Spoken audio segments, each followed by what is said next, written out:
financial. This group reviews reserves, payments, pay codes, and policy limits as they relate to claims. Financial rules either validate claim data and create an on-screen error message, or they produce an email alert. ISO. This group reviews the indexing process and either creates an email alert or it requests the initial or subsequent index. Legal. These review specific litigation events and produce email alerts. Batch, data creation, and validation rules do not apply to legal rules. Currently, ClaimZone only offers alerts on legal rules. Status. For the most part, status rules revolve around claim statuses such as open, closed, denied, etc. In one instance, though, a status rule is available for a GL product claim that is missing a vendor number, UPC, and an item number that are all empty. Work comp reports. These rules were specifically designed to assist work comp adjusters with managing and reporting FROIs. Several rules serve EDI purposes, such as sending an alert to the adjuster, requiring them to file the FROI. I'm going to create a claim denied alert. I want a rule that will test a work comp claim to see if the denied date attribute has gone from a no response to some value, and then fire off an alert if it has. It's an action rule with a status group and alert subgroup. I will now select the template or rule, which is simply the claim denied alert. This rule has a list of available parameters, and I can select it to run for just work comp and for a specific claim type, or I can leave the default blank claim type to include all claim types. Same with jurisdiction. I can be as specific as to say for all claims in the jurisdiction of Florida, or I can choose to leave it blank and have it run for all jurisdictions. The second template type are the batch templates, or batch rules. Batch rules are a different paradigm from the action rules we just looked at, in that they are invoked by a batch process simply because they are active, not in response to any application event like claim save or claim open. The usage is to search for entities in the database that meet certain conditions, and then to take actions specific to that rule. An example of a batch template would be an alert that would send out an email whenever a claim is found in the system that is open but has had no active diaries in the past X number of days. I'm going to create one called a 90-day inactivity alert. It's a status group with a subgroup of batch. The template would be an inactive claim alert. This rule again checks for the last active diary for an open claim, and if there haven't been any for the number of days specified below, it will send out an alert. In the number of days parameter, I could simply type in 90 to match my 90-day inactivity alert.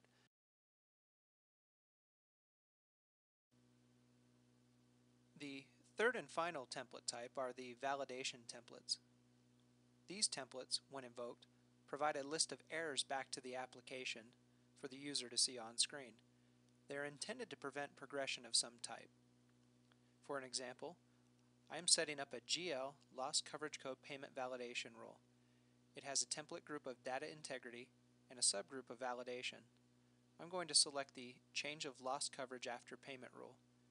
It will check to see if the loss coverage code for a liability claim has changed after a payment has been processed, and then fail if it has. Notice that there aren't any parameters on screen. This rule has been hard-coded. Now that the rule groups have been created and the rules have been selected, the next step is to configure the rules. From the admin under the Rules section, click Rule Config. The Rule Events window appears. The rule events are action points or triggers at which rules are fired. It may be important to note up front that not all the rules that you have set up will be available under each of these trigger or action points. For example, remember that batch rules happen independent of user-motivated triggers. Batch rules have their own rule event and therefore they have their own category here on screen. Don't be discouraged if a rule that you previously selected isn't available under one of these rule events. The logic behind the scenes has to match up with one of these event categories. It may take some getting used to, but you'll learn where to expect a rule. Rule configuration is a powerful tool. It provides several customizable options. The first of which is the ability for you to choose at what point in your organizational structure that the rule will fire. By default, it will choose the highest level in your structure.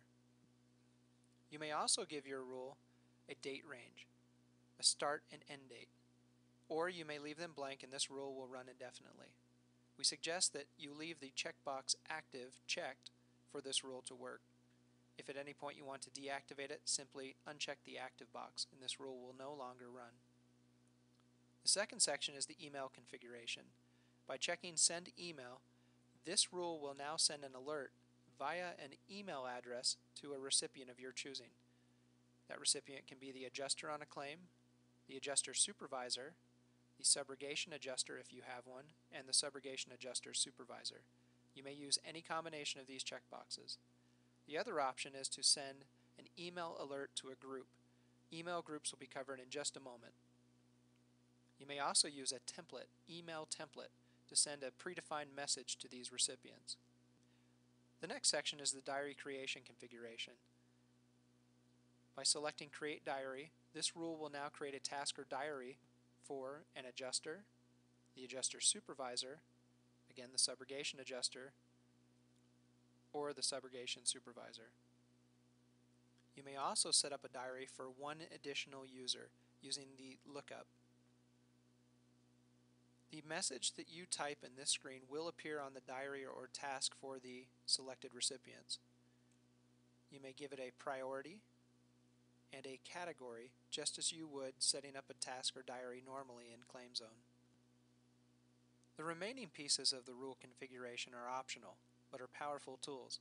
The first of which, base date, provides values such as today, claim open, claim close, return to work, etc. This is a starting point for calculating the diary reminder date. It works in conjunction with the date offset field. This field may contain a positive or negative integer. The offset is added to the base date to calculate the reminder date. The creation lag field controls the timing of a diary entry creation. The concept here is that the user may not want to create a diary immediately, but rather wait until some fixed period of time before calculating the reminder date. The lag is an integer used to calculate the date when a diary should be created. You may give a diary time to your rule configuration. This is the same as the reminder time within a task or diary on a claim. The source code field provides the ability for you to do duplicate checking within the system. The source code field is required to do duplicate checking. This is a user-assigned integer that identifies the source of a diary. If it is specified, any diary entries created by the rule configuration will have this source code in the diary's identifier attribute. There are two checkboxes that follow the source code, check existing or replace existing. If either of these boxes are checked, the framework will look for incomplete diary entries with the same user ID and source code as the new entry. Check existing means that no new entries will be made if one already exists. Replace existing means that a new diary will be created and will reflect the new priority, category, and message. A moment ago we discussed adding an email group to the rule configuration. Email groups are a great way to organize email addresses for easy distribution and configuration. Email group members identify specific addresses and the type of addressing to be used for the group, for instance, to, CC, and BCC. The email addresses are derived from one of two places. Each member is either a user or a contact, and each member is placed into a group. To create an email group, from the admin module, click Email Groups. The Email Groups window appears. Click New Email Group. The Email Group window appears. Type a name for the email group. Click Save. The Email Group Member window appears. Click the lookup icon next to either the Contact or User field. The Lookup Records window appears. Locate and select the appropriate contact or user.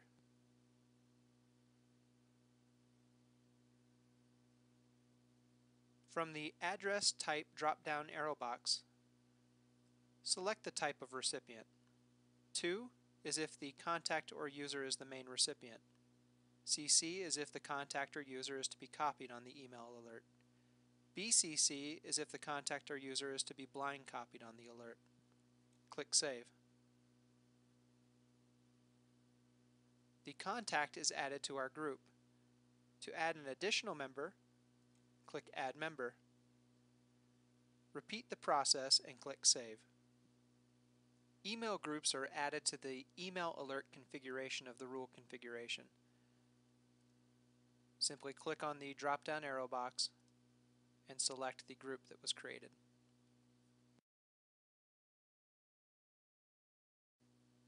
We're almost to the end of our presentation.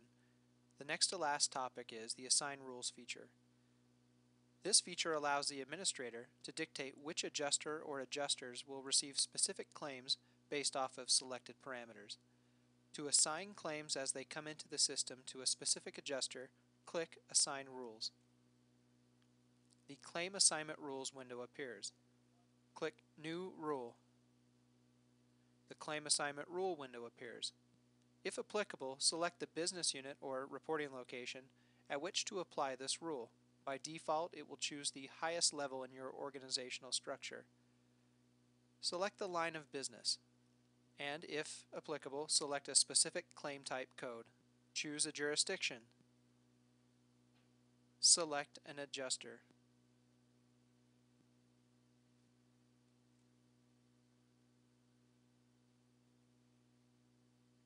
Click Save.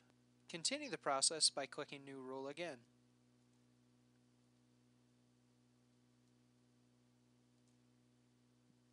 I previously selected a work comp line of business with a medical only code. I selected Arizona. Now I'll select California. Again, I'll choose an adjuster and click Save. Notice the Claim Assignment Rules table. I now have two rules for Arizona and for California. As claims come into the system, those that are work comp medical only for the jurisdiction of Arizona will go to the adjuster Alan Johnson. Work comp medical only claims in California will go to SA. The system will look at these rules in the order that they're listed on the screen and will follow the directions that you've assigned them. The final piece that we have to cover is the rules log. This log provides a results list for rules that have run. Specific claim numbers affected by a rule are included in the results. To begin, click Rules Log. The Rule Log search window appears. Use any of the fields listed here to find a particular rule and to see when it's run, or simply click Search to see all instances of all rules that have run. The table provides the results. Again, specific claim numbers affected by a rule are included in the results list.